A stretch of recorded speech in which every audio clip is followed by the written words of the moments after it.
Thank you so much for taking the time out of your evening to join us. Again, good evening, members of the Haitian American and North Miami Chamber of Commerce. Thank you for joining us. My name is Tiffany Dutes, and I'm a community outreach specialist in the Communications and Outreach Department at Jackson Health System. Welcome to the UHealth Jackson Urgent Care Doc Talk, led by Dr. Robert Schwartz, Professor and Chair of the Department of Family Medicine at the University of Miami Miller School of Medicine, Chief of Services of Family Medicine at Jackson Memorial Hospital, and Medical Director of UHealth Jackson Urgent Care. Today's topic is Feel Safe coming to UHealth Jackson Urgent Care. If you have any questions you would like to ask Dr. Schwartz, please add them to the chat and he'll make sure he answers them at his best ability at the end. Thank you. Dr. Schwartz. Thank you, and good evening, everyone. Bonsoir. That's about the extent of my French, but I welcome all of you to this brief seminar.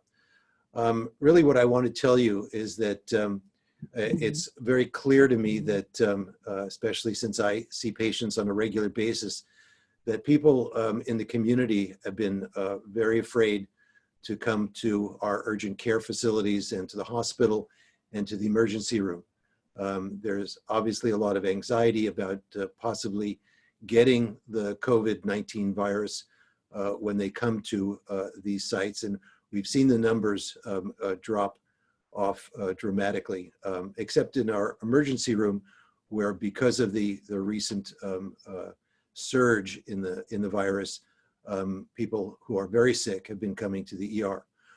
What I'd like to tell you and assure you this evening is that our urgent care centers are very clean. They're staffed very well. We protect our patients in lots of different ways. For example, we have avoided having patients congregate in the waiting room so that patients are asked to wait in their car, and they're brought in one by one into the waiting room. They get registered and they're brought back into an exam room. We all are using PPE. I'm sure you've heard that. It's called, it's an acronym for protective equipment, which means that people are wearing masks, protective masks, they're wearing gloves, and they're wearing outer coverings over their clothing. We also, after a patient's been seen in a room, if there's any evidence that the room is contaminated, every room is wiped down carefully with antiseptic solutions and Purell. Patients are asked when they come in to be seen to put on a mask that we provide them. Part of the reason for that is everyone has their own mask, but we are not aware whether or not that mask has been contaminated, or they might be using cloth masks, which don't protect the patient or the staff sufficiently. So we ask you to put on a mask. We ask you to wash your hands before you're seen. So we're doing everything that will protect patients while they're in the urgent care facility. And of course, the common things that people see in an urgent care facility run the gamut from skin infections to allergies, to asthma, to pink eye, to minor lacerations, to abdominal pain. All of those things are easily seen. The physicians that work in the urgent care are all board certified family doctors. And surprisingly, as it seems, that not everybody understands that family medicine education is very broad. Family doctors train in postgraduate programs, many of them here at Jackson. They learn pediatrics, they learn women's health, they do gynecology. We rotate through the obstetrics and labor and delivery floor in the hospital. We take care of adolescents. We do internal medicine, general medicine. We take care of geriatric patients. And most of our doctors are very comfortable with behavioral medicine issues, which means that people with anxiety disorders or depression or some of the minor psychiatric illnesses are easily taken care of within an urgent care environment. Even people with minor fractures are taken care of. So it's a place where you can really come and be safe and be seen quickly in the environment in our urgent care programs. We are also starting a program where you can be tested for antibodies. And again, that's done in a very safe manner. And within a few days, you can find out if you've been exposed to the COVID-19 virus. So I'm going to stop at that point. I'm going to open it up for questions. I'm happy to answer anything that you. So I'm going to, I think I can see some of the questions. So this is from, if someone you are around has tested positive, but you have no symptoms and are elderly, should they go to get tested? So the truth of the matter is that if you're asymptomatic, there's not a lot of point actually of being tested. If you are around somebody and they test positive, then the most important thing for you to do is to make sure that you self-isolate from other people, and you can stay at home. If you have to go out shopping, etc., wear a mask, wear gloves in the supermarket, and try and avoid contact with other people. If you should develop symptoms, and the symptoms currently can be very varied.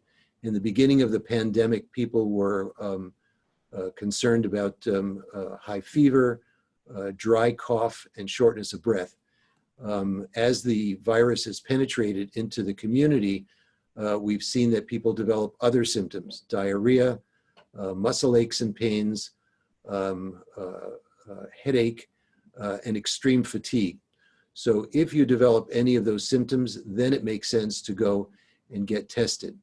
The other thing is that there are two types of testing. One is called a PCR, which is what they're doing in the community, where they pass a small Q-tip into your nose, into the back of your nose, and they can rapidly detect whether or not you've been infected with the COVID virus. And the other type of test is a serology test, and that is only valuable when you've been infected and you have developed antibodies.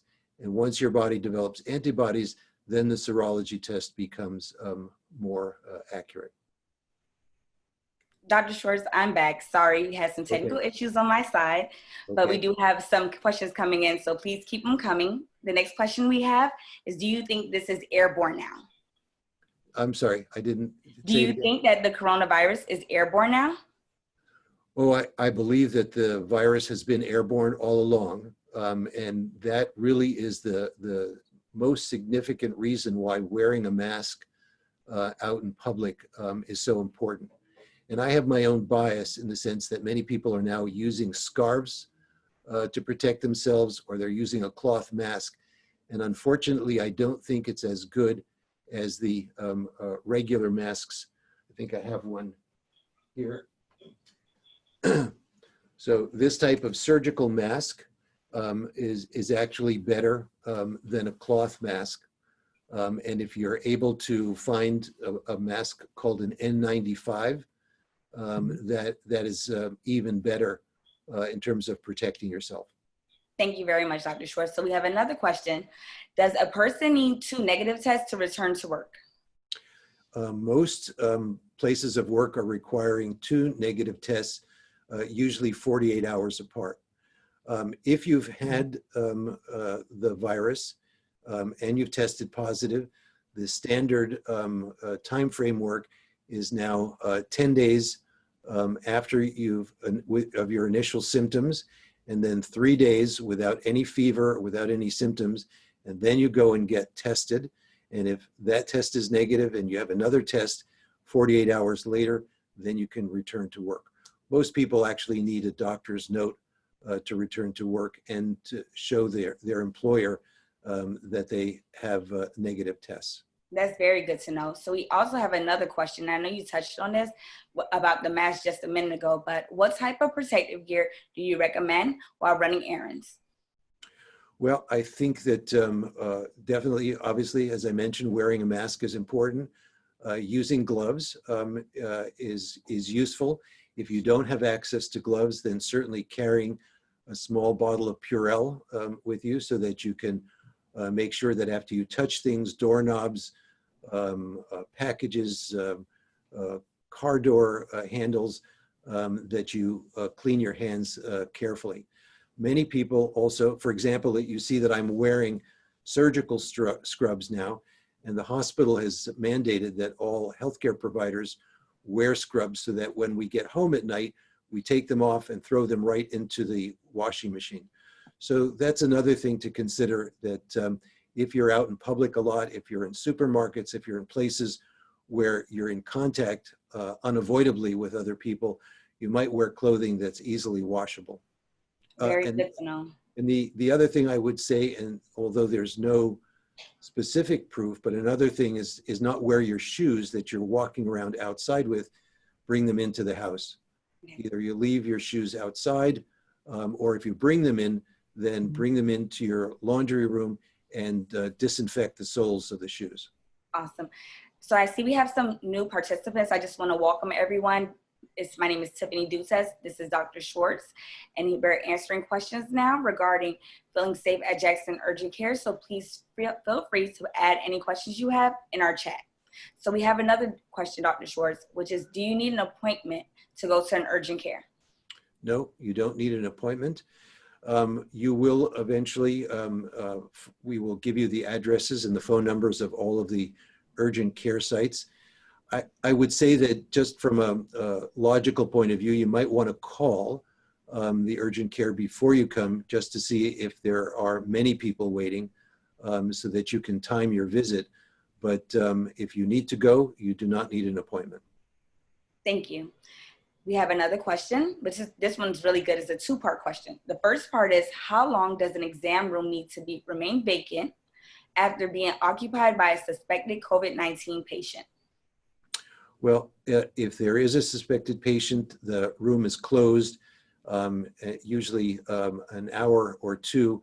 It's, I don't want to use the word fumigated, but it's cleaned thoroughly, so that there's time for air exchange in that room, and there's no risk to the patient that comes in afterwards. Okay. Which body fluids can spread the infection, Dr. Schwartz? Well, it's mostly through your breath.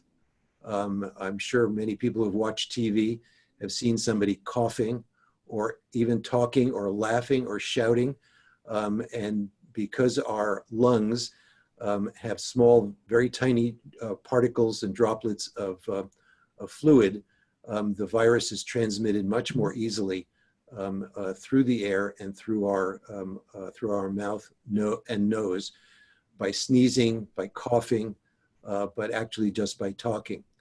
They've also become aware that the viral particles can, if they're on a droplet of fluid, can also come into our nose or our mouth, or even the conjunctiva of our eye, and we can become infected in that way as well. And that's why you see many people wearing face shields to protect their entire face, their eyes, their nose, and their mouth, along with the mask. That's very good to know. So not only your mouth, you have to protect your mouth, nose, and eyes. Is that correct, Dr. Schwartz? That is correct. And of course, the reason for washing your hands is because we know very well that most people are touching their face, putting their fingers in their mouth, touching their eye, and that is obviously another way that people can contaminate themselves with the virus. Absolutely. And can people who recovered from COVID-19 be reinfected?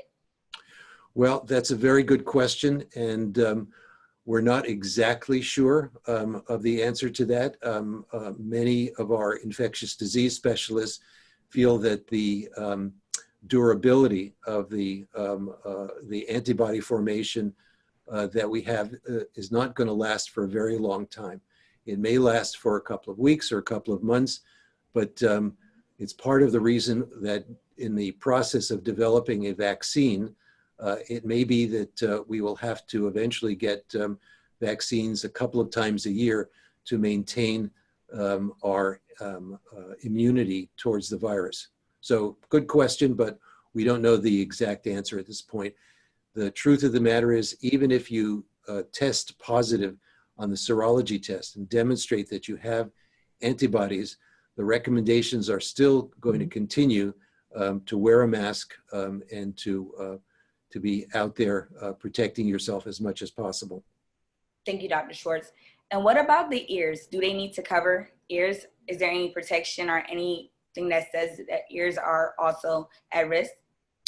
No, the ear canal is separate from your internal body. The virus cannot pass through the tympanic membrane, which separates the outer ear from the inner ear. So you don't have to cover your ears.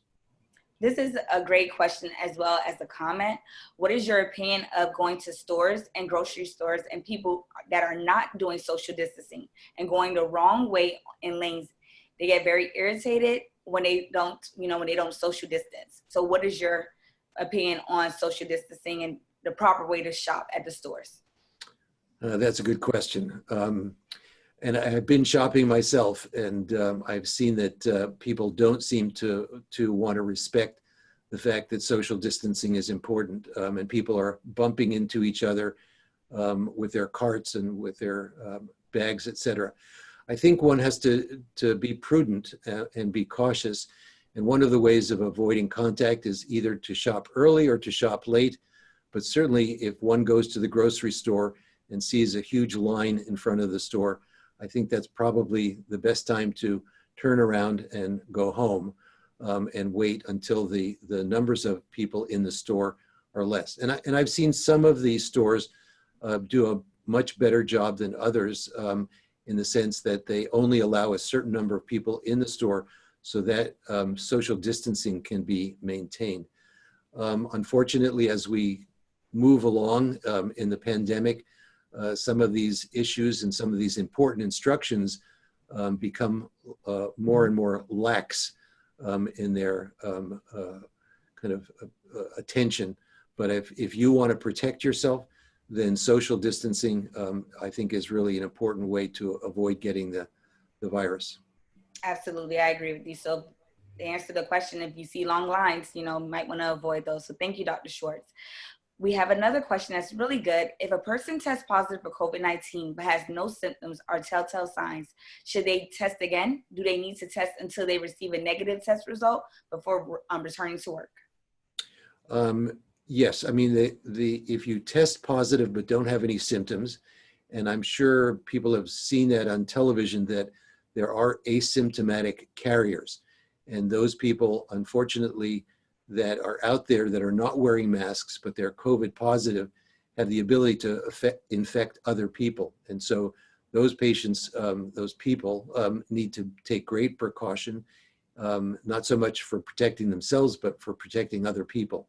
So again, it goes back to the same issue that I mentioned before about self-quarantining. So if you're COVID positive, you need to stay away from other people for 14 days. Make sure that you don't have a temperature, and then be tested twice within a 48-hour period so that you can go back to work. Awesome. Thank you so much, Dr. Schwartz. We have another great question. If you work in an office setting and wearing a mask, can you still get the virus from if there's no ventilation system in place to filter out the particles? I'm only conjecturing, but I would say that most likely yes. Airflow in offices and buildings is extremely important, and they've done some preliminary testing to show that offices and stores and airplanes and places where the air is stagnant is a problem. So the constant filtering of air is an important issue. Absolutely. Is a person who tested positive but has no symptoms contagious? Yes, absolutely. Absolutely. Another question we have is, how long does a person have to wait after a second positive test? I think they want to say second negative test. Yeah, so after the second negative test, then they should be able to go back to work. But I'm going to reiterate what I said before. They must continue to wear a mask and do social distancing and protect themselves, because there have been cases where people have tested negative twice, and then their symptoms return several weeks later. So it's, again, the two negative test rule is not 100% effective, because this is a wily virus, and sometimes people weeks later have become symptomatic again and have had symptoms and then test positive again. And we don't know whether it's a recurrence from the first infection or whether they were reinfected. So even with two negative tests, you still need to be cautious and protect yourself and those people around you. Thank you, Dr. Schwartz.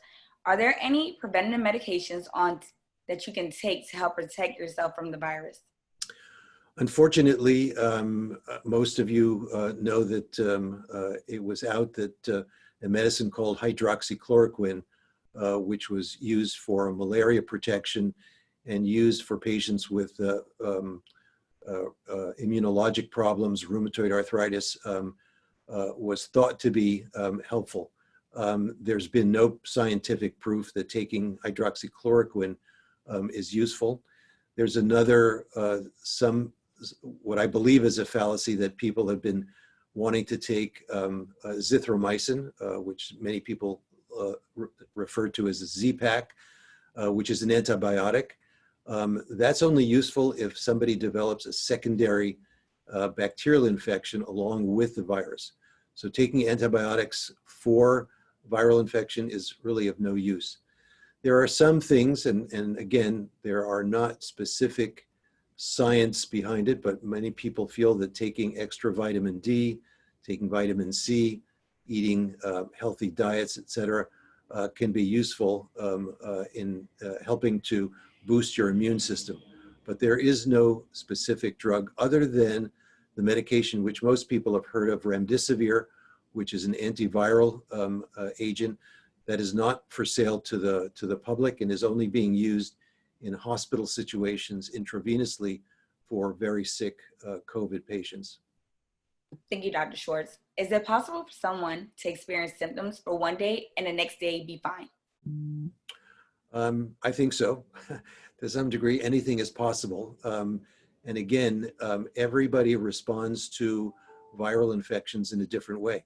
And if your immune system is very strong and you're able to nullify the effects of a viral infection, then certainly one can have very light symptoms and then be absolutely fine within a day or two.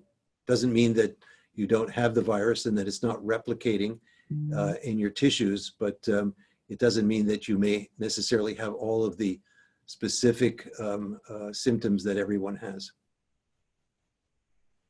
So they want to know, should they wear a mask at the beach?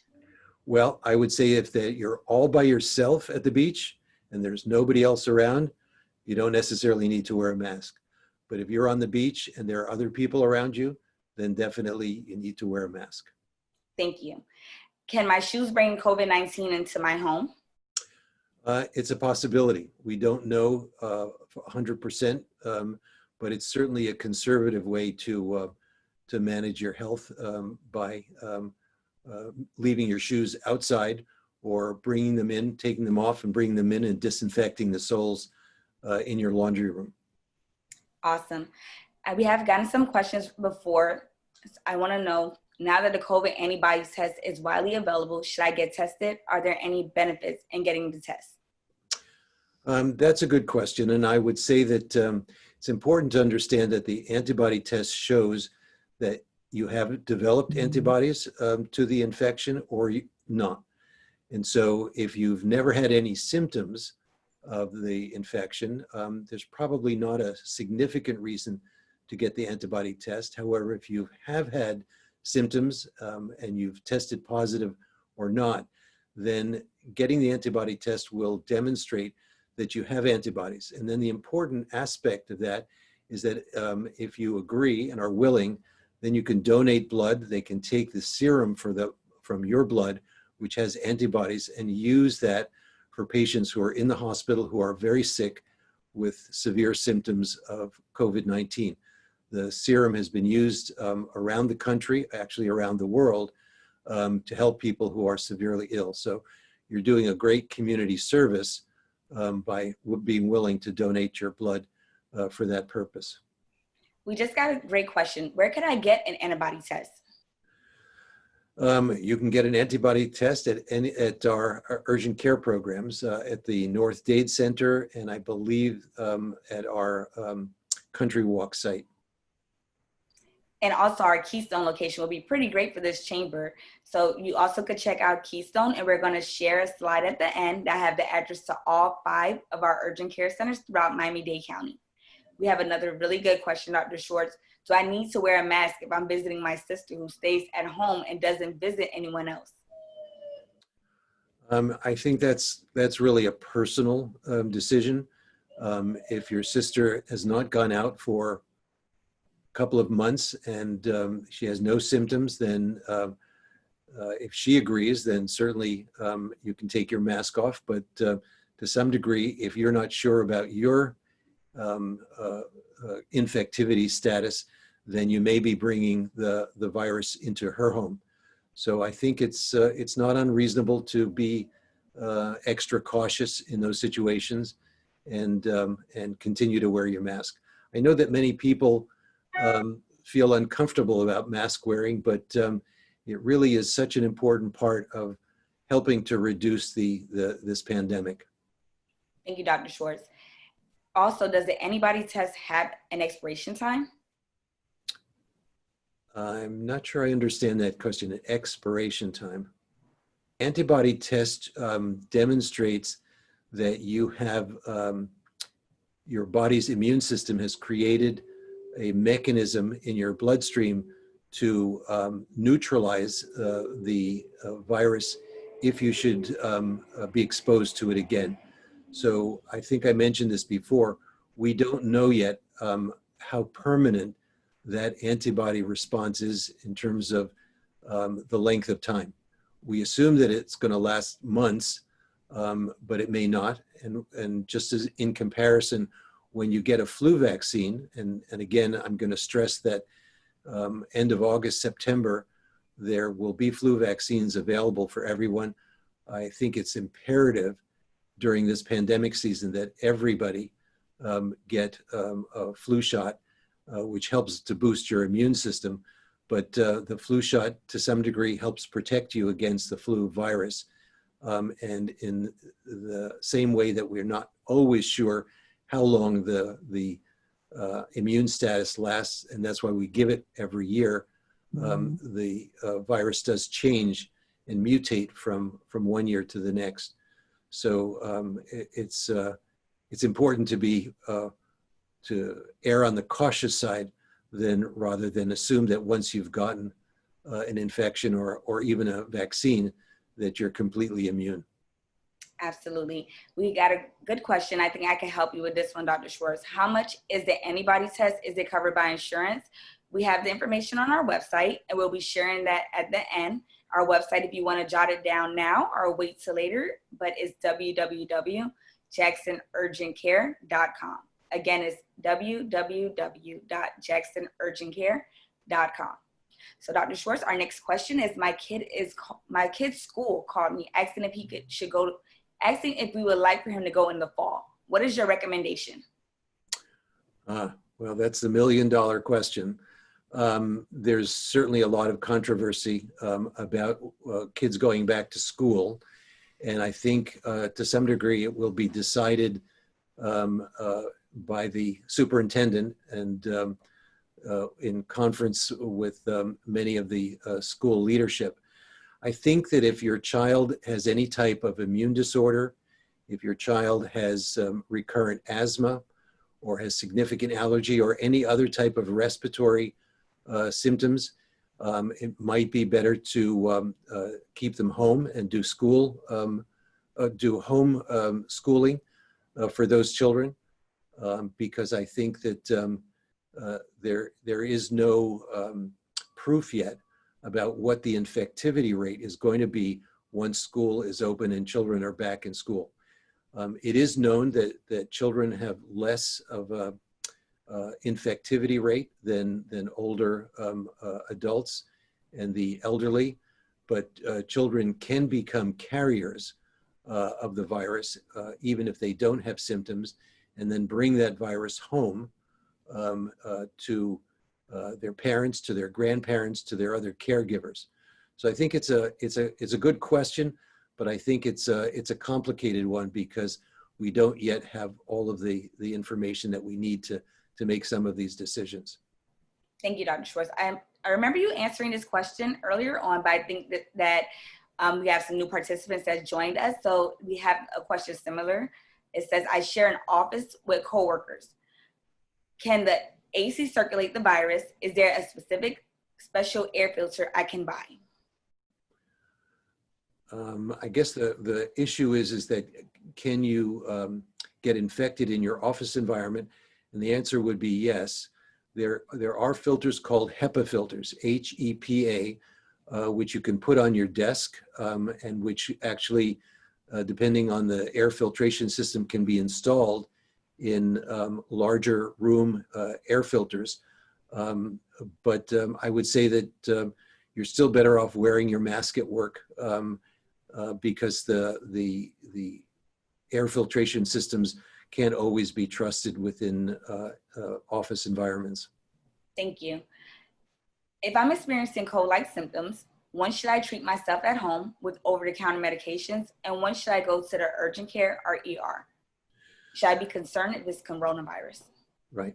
So again, some of the worrisome symptoms of the COVID-19 infection are high fever, dry cough, shortness of breath. Those are probably the most important symptoms where, especially if you have underlying conditions like diabetes, asthma, chronic obstructive pulmonary disease, you're a long-term smoker, you have heart disease, those would be symptoms that you would want to go to the emergency room early on. If you have mild symptoms, if you have a headache, muscle aches and pains, a little bit of diarrhea, you can treat yourself with acetaminophen, which is over-the-counter Tylenol. You can use ibuprofen for fever. You can use Imodium, which is for diarrhea. You want to maintain good hydration and probably get as much rest and sleep as you can. Of course, those are all mild symptoms and very common in flu symptoms. But as I say, if you develop any of the severe respiratory symptoms, and if you have underlying healthcare problems, you would want to go early to the emergency room to be evaluated. Thank you. And this is to piggyback off of the filter that you said for the office. Is that also good for the home, the filter you previously mentioned? Yes, you can buy HEPA filters for home use. Again, they can be installed in your air system, and they can also, there are smaller units that you can put on a desktop or even put in your bedroom. We have a question. Some urgent cares are specifically for kids. What about the UHealth Jackson urgent care? So as I mentioned before, the physicians working are all board certified family doctors, and family medicine training encompasses children from newborns to toddlers to teenagers. So you shouldn't have any concerns about bringing your children to one of our urgent care centers. Dr. Schwartz, how long does the virus survive on surfaces? Good question. I don't think we actually know for sure. There's been a lot of speculation about it. It could be hours, and it might even be a day, but probably longer than that is unlikely. But part of the reason why the mandate for using hand sanitizers, et cetera, makes a difference when you're touching things that you're not absolutely sure about. Awesome. So we have a good question. It says, everyone seems to have their own idea of how to prevent infection. Do I really need to wash, sanitize everything I buy at the grocery store? The cans and bottles? I try to be environmentally cautious. Is it safe to reuse grocery shopping bags, to reuse them, I guess, as trash bags around the home, etc.? Good question. I think it really depends on your level of anxiety. Many people, when packages are delivered to their home, they're leaving them outside for a while before bringing them in.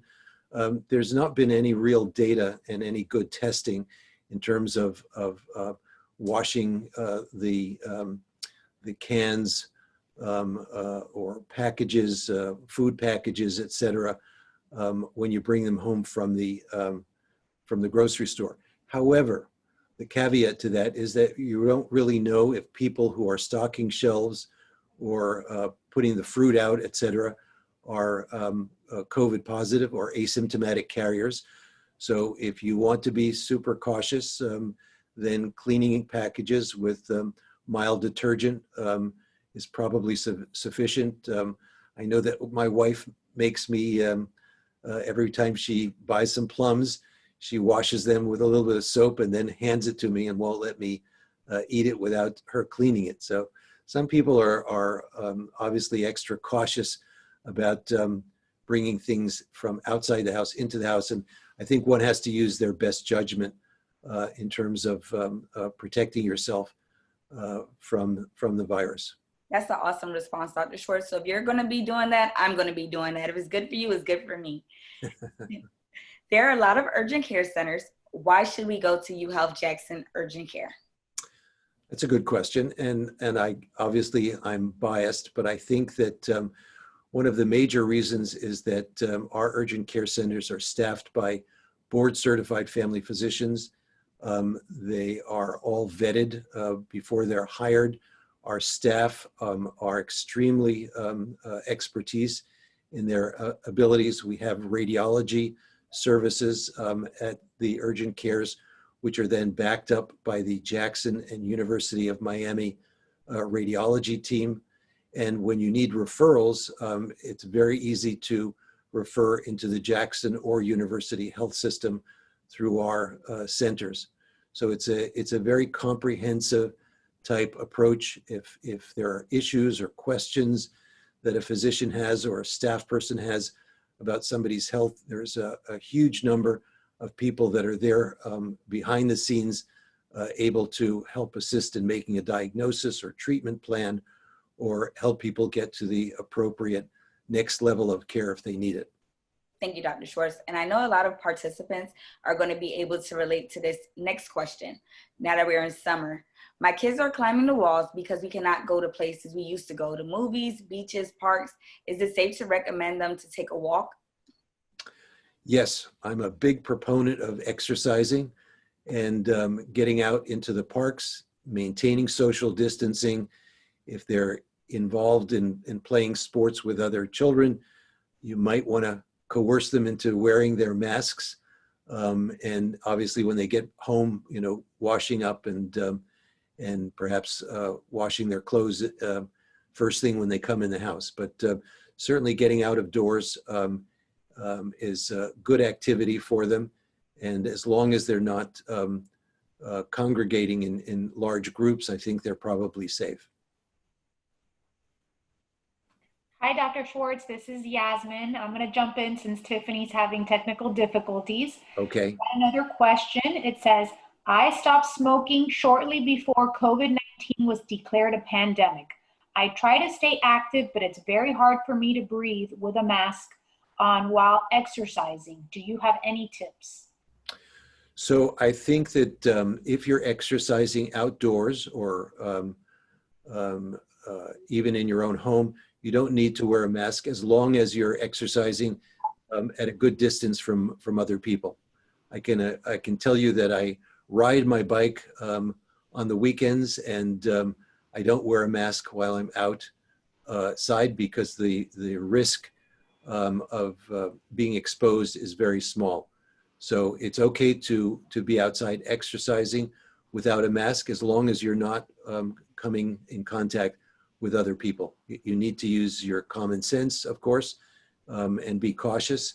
And usually what I do is I carry my mask in my back pocket. And if I see that I'm nearing a crowd of people, then I'll put the mask on for a short period of time. And once they're gone and past, then I'll take it off and put it back in my pocket. And this is a similar question. Does the use of tobacco increase my risk of contracting coronavirus? Well, this is a great time to stop smoking. Clearly, long-term smoking affects your lung tissue and it damages it. And so I would have to say that if you're a long-term smoker, it makes you more at risk for contracting not just COVID-19, but other viruses as well. So many people have stopped smoking because of the COVID-19 virus infection, and there's no better time to stop than right now. Awesome. Thank you so much, Yasmin. I appreciate the teamwork. So we have another question. Can I continue to breastfeed my newborn if I test positive for COVID-19? Yes, you can, but of course, the possibility that the newborn has already become infected by the time that you get the test is there, and so one has to just be as cautious as possible. I think that there have not been that many newborn children who have passed away from the infection, and most of the the mother's antibodies are passed through the maternal milk. So it's certainly more appropriate to keep breastfeeding, even if you test positive. Awesome. That's really good to know. That was a really great question. Well, we had a great group tonight and a lot of good questions, Dr. Schwartz. Thank you for your patience, and thank you everyone for your patience with my technical difficulties, but we are so happy that we're going to be hosting another Doc Talk with you all next week. So we want to thank you again for joining us for today's Doc Talk. We are here to serve you at one of our 5 convenient UHealth urgent care centers. They're located throughout Miami-Dade County. I'm going to share with you now our locations as well as our website so you can visit us. Also, we want to give a really big thank you to our chamber partners, Dr. Lumana Joseph from the Haitian American Chamber of Commerce and Dave Burney from the North Miami Chamber of Commerce. Any last questions, any last comments, Dr. Schwartz, before we close up? No, I want to thank everybody for tuning in to our webinar, and I think it's certainly important for everybody to realize that mask wearing is really the critical issue to getting this pandemic under control. And so, even if you are not somebody who's outgoing, if you see people walking in the street without a mask on, whether young or old, I encourage you to very politely tell people, put your mask on. It'll save not only your life, but it may save my life as well. Thank you, Dr. Schwartz. So please be sure to sign up for our next Doc Talk. We'll be looking forward to speaking with you. Dr. Schwartz will be here again, and we'll be talking about when to go, where, either the urgent care center versus the ER. So we'll have some good content for you then as well. Thank you. Have a good night.